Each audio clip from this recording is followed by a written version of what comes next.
मां कार्नी की भी बहुत चर्चा है सोशल मीडिया पर भी। भारत और कनाडा के रिश्ते पहले काफी मुश्किल में थे, लेकिन अब आपको क्या लगता है आने वाले वक्त में ये रिश्ते ट्रैक पर आते नजर आ रहे हैं?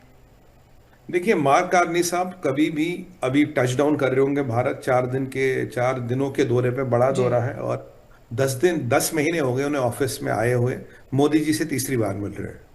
तीसरी बार ये मुलाकात होगी। पहले वो मुंबई आएंगे। मुंबई में हमारे जो बड़े बड़े इंडस्ट्रियलिस्ट हैं उनसे मिलेंगे, उन वहाँ इंडस्ट्री लेवल पे बातचीत होगी। उसके बाद फिर वो दिल्ली आएंगे। दिल्ली में एक मोदी जी से बायलैटरल होगा। उसके बाद एक पूरा डेलीगेशन लेवल मीटिंग होगी। उसके बाद दिल्ली में भी उनके काफ़ी सारे कार्यक्रम है। 4 दिन का दौरा बड़ा लंबा होता है।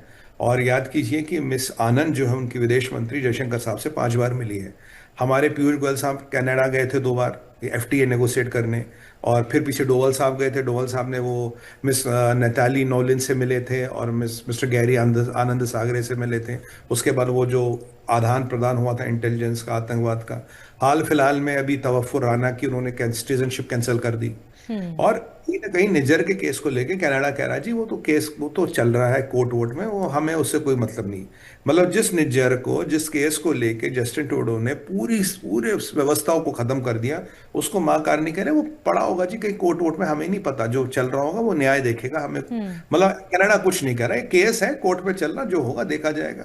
अब यहाँ इंपॉर्टेंट चीज क्या है मोनिका जी, कनाडा के पेंशन फंडों के पास बहुत पैसा है। करीब करीब वो $100 बिलियन भारत में निवेश कर चुके हैं।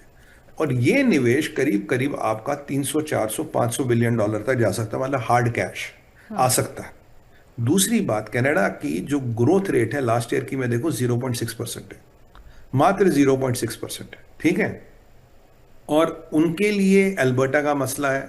उनके लिए ट्रंप के टैरिफ की तलवार लटक रही। कनाडा चाइना गए थे, वहां बात बनी नहीं, ट्रंप भड़क गए। तो अब मार्क कार्नी के लिए भारत आना एक, मान लीजिए, कोई और विकल्प है नहीं। बट मार्क कार्नी की एक बात मैं जरूर बोलूंगा आपको, जब वो सत्ता में आए थे, G7 की मीटिंग थी, उन्होंने मोदी जी को बुलाया, बोला सर आपके बिना मीटिंग नहीं होगी, आप आइए। उसके बाद जो रिलेशनों को सुधारने का कांस्टेंट प्रयास मार्क कार्नी ने किया है, ये सराहनीय है। अब ये जो अभी बात जो हो रही, देखिए हम पहले भी बात कर चुके हैं। 16 चीजों पे, 16 वेरियस सब्जेक्ट्स पे हम बातचीत करेंगे। 16 वेरियस सब्जेक्ट्स पे हमारे एमओयू होंगे, एग्रीमेंट होंगे। पहले वो चार्ज की बात कर रहे थे, फिर यूएस एफटीए हुआ, फिर यूएस वाली ट्रेड डील होगी, यूरोपियन एफटीए हुआ, तो ये 16 पे आ गए।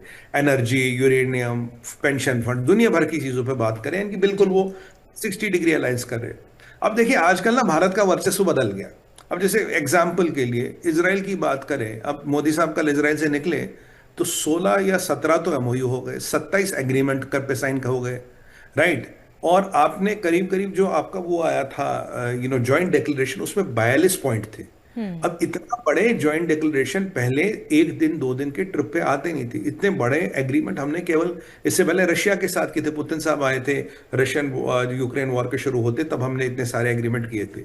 तो अब आप कोई भी बात करें, जो भी भारत आ रहा है वो बहुत बड़ी बड़ी चीजें करके जा रहा है। और अब जो भारत दिन ब दिन एमओयूज हो, एग्रीमेंट हो, इन्वेस्टमेंट हो, कॉपरेशन हो, 42 पॉइंट का जॉइंट डिक्लेरेशन, 42 पैराग्राफ का, जो 5 से 8 पैराग्राफ के होते हैं, ये आपको बताता है कि कितना दुनिया भारत के साथ जुड़ना चाहती है, कितना दुनिया भारत के साथ व्यापार करना चाहती है। जैसे इसराइल के कल विदेश मंत्री ने कहा, भाई जो उनका डेलीगेशन यहाँ आया, उन्होंने कहा कि भारत की इकोनॉमी इतनी प्रबल है और इतनी शक्तिशाली होने वाली है, ये इसराइल के इंटरेस्ट में कि हम इनके साथ जुड़ जाएं और आगे मतलब ना इस पे हम भी एनकैश कर ले। ठीक वही कनाडा भी कर रहा है और ठीक वही आने वाले समय में और भी कंट्रियां करेंगी। और भगवान ने चाहा तो हमारा कनाडा के साथ भी एफटीए जल्दी हो जाएगा। और जो भी संबंध खराब कराए गए थे जगमीत सिंह के कारण और जस्टिन ट्रूडो के कारण, वो सारे राइट। चीजों को ठीक किया जाएगा और बिल्कुल सुदृढ़ होगी और रिलेशन अच्छी होगी। दोनों डेमोक्रेसीज है, पास आना अच्छी बात है। हमारी जो भाई करीब करीब हमारे 10% आबादी जो कनाडा की है, वो लगभग लगभग भारतीय मूल की है। इसलिए कनाडा बिल्कुल। के साथ संबंध बिल्कुल। भी है और रिलेशन बड़े अच्छे होने चाहिए जी। राइट, एंड आई होप यही हो।